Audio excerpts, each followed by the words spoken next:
Bonjour, c'est Floriane du blog Parents Naturellement. Aujourd'hui, je vais vous présenter des livres qui me paraissent très utiles pour préparer un enfant aîné à l'arrivée d'un petit frère ou d'une petite sœur. Si vous me suivez, vous savez que je suis en plein là-dedans, vu que j'attends mon deuxième enfant pour le mois d'avril, une petite fille. Donc je suis en train forcément d'y préparer mon fils, vu que c'est quand même un sacré gros changement. Et donc je voulais partager avec vous notre petite bibliothèque sur le sujet, parce que je me suis dit que ça pouvait donner des bonnes idées. Alors le premier livre dont j'ai envie de parler, c'est un livre de Jeanne HB. Ça s'appelle « Et dedans il y a ». Et alors Jeanne HB, moi c'est un auteur que j'aime beaucoup et j'ai déjà pas mal, quelques livres de sa collection pour mon fils hors sujet arrivé deuxième bébé. Et c'est vrai que pour ce sujet-là, elle a deux petits livres qui sont super. Alors il y a le premier qui est vraiment consacré à l'arrivée, plus à la grossesse. Ça s'appelle « Et dedans il y a ». Et donc on peut le présenter dès le début de la grossesse et ça va parler à l'enfant, ça va lui présenter comment va se dérouler la grossesse, ce qui va se passer, ce qui se passe dans le ventre de sa maman, ce qu'il y a dans le ventre de sa maman. Donc c'est sûr que c'est important. Alors d'abord, en fait, ça se présente avec des petits volets. À chaque fois, il y a des petites choses à voir et l'enfant peut ouvrir le petit volet, découvrir des choses dedans. Alors d'abord, ça ne parle pas de bébé, mais ça parle de ce qu'on peut ouvrir pour voir ce qu'il y a dedans et ce qu'on ne peut pas ouvrir. Et en fait, c'est pour expliquer que le ventre de maman, on ne peut pas l'ouvrir pour voir dedans, mais on peut expliquer ce qu'il y a dedans. Et c'est très utile parce que d'ailleurs, au début de ma grossesse, mon fils me demandait toujours, il disait qu'il avait envie d'ouvrir mon ventre pour voir dedans. Donc j'étais contente d'avoir ce support-là qui explique très bien. On dit que la valise, le cadeau, la pastèque, on peut les ouvrir pour voir dedans, mais par contre, il y a des choses, il vaut mieux pas ouvrir pour voir dedans, comme le nounours, comme la télévision, comme le ballon. Et donc, c'est là qu'ils expliquent que le ventre de maman, on ne peut pas l'ouvrir pour voir ce qu'il y a dedans, mais quand il y a un bébé, voilà comment c'est. D'abord, il y a un tout petit bébé, de rien du tout. Ensuite, le ventre a grossi un petit peu, le bébé a grandi un petit peu, il y a un tout petit bébé, on peut le sentir bouger. Et encore plus tard, il y a un bébé, et enfin, il est né. Voilà. Et donc c'est tout simple, mais mon fils, et vraiment, il adore celui-là. Et je pense que ça l'a vraiment aidé à comprendre ce qui pouvait se passer dans mon ventre au début de la grossesse. Il m'en parle encore souvent, on le lit encore. J'ai dû lui présenter à peu près à 3-4 mois de grossesse, 3 mois peut-être. Et on le lit encore, il adore. Donc je pense que c'est super. Et je recommande. Et ensuite, le deuxième du même auteur, c'est « Et après, il y aura ». Et là, c'est la suite, en fait, c'est plus axé sur comment c'est une fois qu'il y a un bébé à la maison, comment ça va être. Donc celui-là, je l'ai plutôt présenté à partir du début du 3e trimestre. Ça fait pas si longtemps que ça qu'on l'a.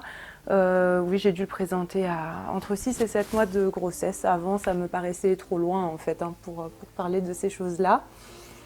Et là, c'est un petit peu le même principe. Cette fois, c'est axé sur le fait de dire qu'il va y avoir du changement, que le bébé va impliquer forcément des gros changements et des imprévus. Et voilà, ça essaye d'apporter cette notion-là. Donc, ils disent qu'après certaines choses, on sait ce qui va se passer. Après le jour, c'est la nuit. Après les chaussettes, on met les chaussures. Donc c'est toujours le système des petits volets, c'est la même chose. Après le chocolat, on en a plein partout. Voilà, c'est assez ludique quand même. Et puis parfois, il y a d'autres choses, on a des surprises. Par exemple, après la tour, des fois tout s'écroule, c'est une surprise. Après la purée, il y a le dessert, on ne sait pas ce que c'est. Après la bêtise, il faut nettoyer, etc. Et puis, ensuite, ils expliquent que quand le bébé sera né, certaines choses vont changer et d'autres non. Et là, ils expliquent clairement comment ce sera quand le bébé sera là. Après le goûter du bébé. il y aura le goûter du petit garçon. Ça, je l'ai bien utilisé quand même pour expliquer qu'un bébé, sa tête, ça ne boit que du lait, un tout petit bébé, ça tète beaucoup, très souvent, etc. Pour préparer à mon fils à l'allaitement, sachant qu'il tète encore lui aussi. Mais du coup, là, sur l'illustration, c'est un bébé qui tète, donc ça m'arrangeait bien. Et j'ai pu amener cette notion-là comme ça, en fait, en disant que le goûter pour le bébé, c'est la tétée, et chaque repas, c'est la tétée. Ensuite, il montre le bain du bébé, et dire qu'il y aura toujours le bain du petit garçon après, les dodos du bébé, une histoire rien que pour le petit garçon. Voilà, on s'occupera beaucoup de bébé, mais on ne l'oubliera pas, on s'occupera beaucoup de lui aussi.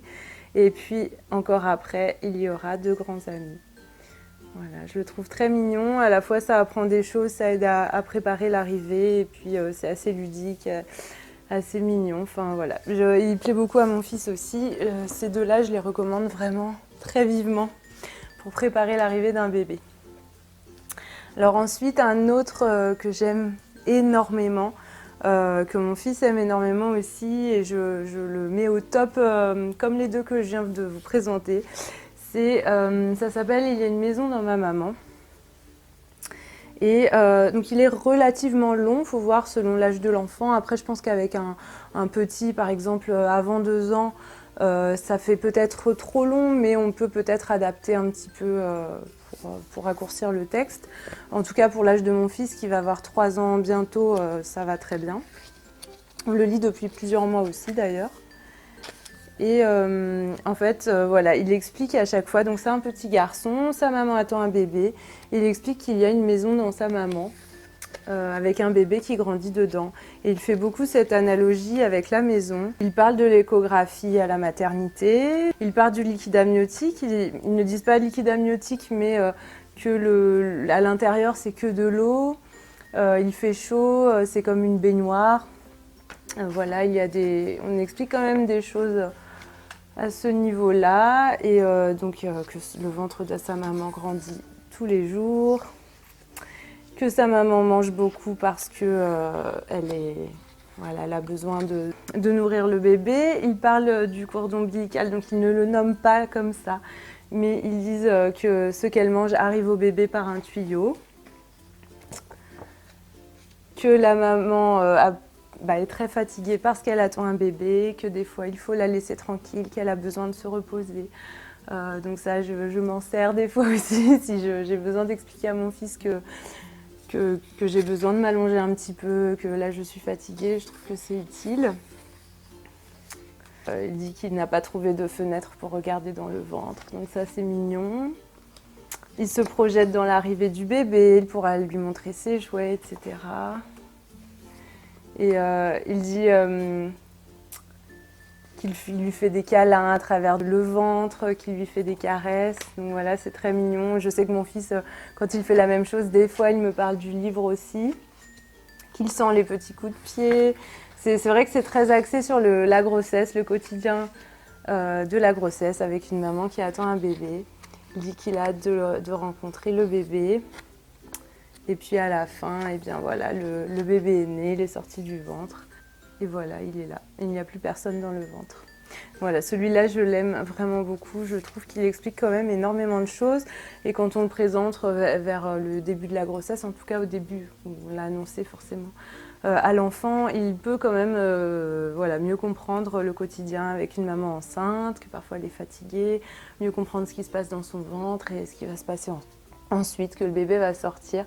Donc je pense qu'il est très utile et il est vraiment très tendre et très mignon. J'aime vraiment beaucoup, beaucoup. Alors ensuite, les 2 autres que je vais vous montrer, je les aime bien, mais pas autant que les 3 premiers que je vous ai montrés.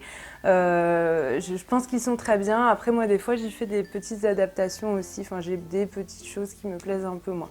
Mais bon, ça reste... je suis très contente de les avoir. Je les lis avec mon fils. Et je pense que ça vaut le coup de les avoir. Alors, il y a celui-là, c'est le bébé de la collection Mes Petits Docs. Donc c'est une collection de livres documentaires, j'en ai déjà pas mal parlé, ils ont plein de sujets. Donc là, c'est sur l'arrivée d'un bébé. Donc c'est assez technique, enfin, c'est vraiment pour expliquer ce qui se passe à l'intérieur du ventre. Et et aussi une fois que le bébé est là. Enfin, c'est très très complet quand même. Donc au début, les parents annoncent au petit garçon qu'il y a un bébé dans le ventre, tout petit. On dit, voilà, on parle de la grossesse, ils sentent le bébé bouger. On parle des échographies avec le médecin, des cours de préparation à l'accouchement. C'est quand même complet. À l'intérieur du ventre, alors là, il nomme le liquide amniotique, le cordon ombilical. C'est vrai que c'est comme ça que mon fils aussi a appris ses noms et après il faisait le lien avec l'autre livre que je viens de vous montrer, Il y a une maison dans ma maman. Donc c'est sûr que c'est pas mal d'avoir enfin, voilà, là de pouvoir les nommer, de bien expliquer ce que c'est. Il joue avec le cordon, etc. Alors là, les parents préparent la chambre pour le bébé. En ce moment, je lis pas trop ce passage-là en fait où le petit garçon offre un doudou au bébé, on lui dit que c'est bien, c'est très gentil. Je veux pas spécialement que mon fils se sente obligé de devoir lui faire un cadeau ou quoi. Enfin, s'il le fait, c'est très bien, c'est très chouette. Mais j'ai pas envie qu'il sente une pression par rapport à ça, donc ça, je le lis pas tout simplement. Je le lisais au début, maintenant je le lis plus trop. Sinon, voilà, bon là, dans ce livre-là, le bébé a sa chambre, on prépare sa chambre. J'insiste pas trop là-dessus puisque nous, on ne lui prépare pas de chambre vu qu'elle sera en cododo avec nous pendant un moment, je pense. Mais par contre, on prépare ses petits vêtements dans l'armoire, donc j'insiste plus sur ce côté-là plutôt que sur le côté chambre. Ensuite, le départ à la maternité. Donc ça, je commence à développer un peu plus. Enfin, je pense qu'il faut adapter aussi au fil de la grossesse. Au début, je lisais juste ça comme ça et mon fils posait pas trop de questions. Mais maintenant qu'on s'approche de la fin, je développe un petit peu plus. Ils disent que le petit garçon sera gardé par son papi et sa mamie pendant l'accouchement et tout. Donc maintenant, je parle un peu plus de ça aussi vu qu'on approche de la fin. Là, c'est la salle d'accouchement, donc on voit l'accouchement, le bébé qui sort du ventre, que la maman pousse pour faire sortir le bébé du ventre. Donc voilà, ça rentre quand même bien dans les détails. Bon, là, c'est un accouchement, voilà, pas vraiment physiologique ni rien, mais bon, ça fait quand même une bonne base pour expliquer ces choses-là. Et surtout que mon fils posait pas mal de questions. Donc je pense que c'est quand même pas mal et intéressant. On parle du cordon ombilical qui est coupé, de la toilette, le premier bain. Donc bon, là, je développe pas spécialement trop, ou alors je lui dis qu'on le fera quelques jours plus tard parce que nous, on le fera pas à la maternité, le premier bain. Je vous montre la couveuse, les soins, etc. Et là, voilà, la visite à la maternité, les grands-parents qui viennent, le petit garçon qui vient rencontrer sa petite sœur. Donc là, pareil, maintenant que mon terme approche, je développe un peu plus tout ça pour qu'il puisse se projeter lui aussi. Je lui dis que lui aussi pourra venir rencontrer sa petite sœur comme ça, etc.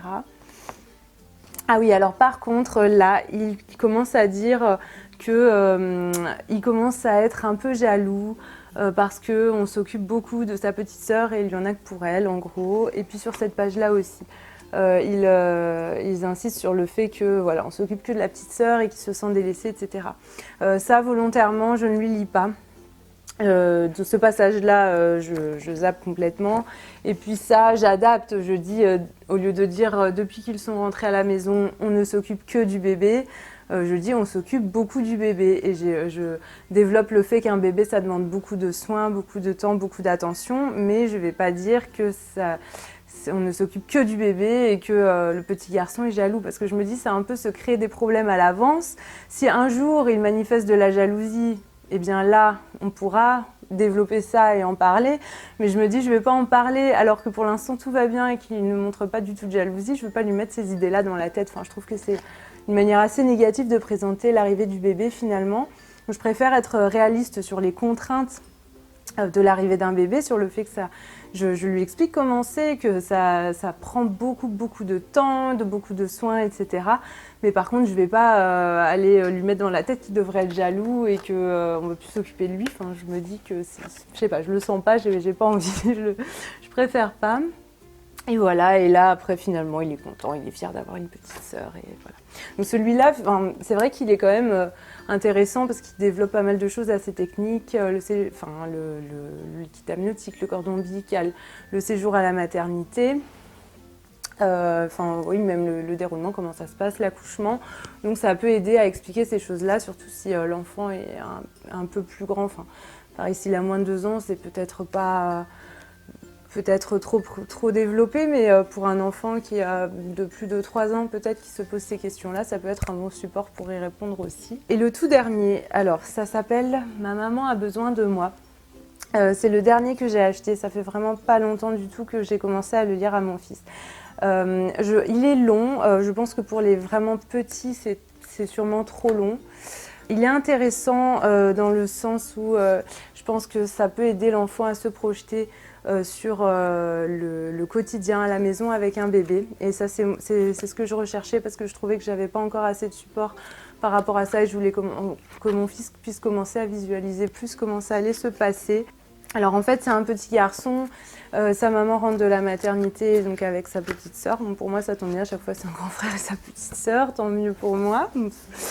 Donc il est un peu plus grand hein, que mon fils. Alors c'est vrai que pour les petits, au niveau de l'identification, ça c'est un défaut de ce livre-là, c'est qu'il est assez grand. Des fois il sort tout seul de chez lui, il va chez les voisins tout seul, etc. Bon là-dessus je me dis que mon fils peut pas trop s'identifier, mais bon voilà, c'est pas grave. Je vois d'autres points positifs. Et en fait, ce petit garçon se sent très responsable de sa maman et de sa petite sœur. Et l'histoire est assez belle, en fait, c'est pour lui dire qu'il peut continuer à vivre comme avant, comme n'importe quel petit garçon. Pardon, j'ai été coupée, j'avais plus de batterie. Donc oui, sa maman lui dit que ce n'est pas parce que, qu'il peut continuer à vivre normalement, qu'il n'est pas obligé de l'aider. Et elle lui accorde quelques moments complices où ils s'occupent ensemble du bébé. Donc ça, je trouvais ça quand même très chouette. Alors là par exemple, alors déjà elle allaite, donc pareil, moi ça me plaît bien. Elle allaite et puis lui il est à côté, il fait des petites chatouilles à sa petite sœur, il est impliqué, c'est un moment très tendre et vraiment mignon. À côté, il y a un moment aussi où elle lui propose de donner le bain. Voilà, donc il donne le bain tous les trois, il aide à frotter sa petite sœur, à la rincer, il est vraiment très content. C'est un joli moment aussi. Il la tient dans les bras. Et puis après, il repart vivre sa vie de petit garçon. Mais elle lui fait un gros câlin, elle lui dit qu'elle l'aime très très fort, que voilà, je pense qu'elle le rassure sur le fait qu'elle l'aime toujours autant et même si il ne s'occupe pas beaucoup de sa petite sœur, c'est pas grave et que même s'il y a une petite sœur, elle l'aime toujours très très fort. Donc ça c'est vraiment mignon. Et voilà, ce que j'aimais bien, c'était ces scènes du quotidien. Par exemple, à un moment, il se plaint que les bébés dorment trop. Il dit, il se passe rien, il attend près du berceau, il a envie de s'occuper de sa petite sœur, et puis en fait, elle fait que dormir, elle dort, elle dort, elle dort, et puis au bout d'un moment, il dit, mais c'est pas drôle en fait, un bébé, ça dort tout le temps, ou alors ça mange, ou alors ça pleure, mais en fait, ça fait pas grand-chose d'intéressant. Voilà, je vous remercie d'avoir regardé. Si ça vous a plu, n'hésitez pas à vous abonner, et je vous dis à bientôt pour une nouvelle vidéo.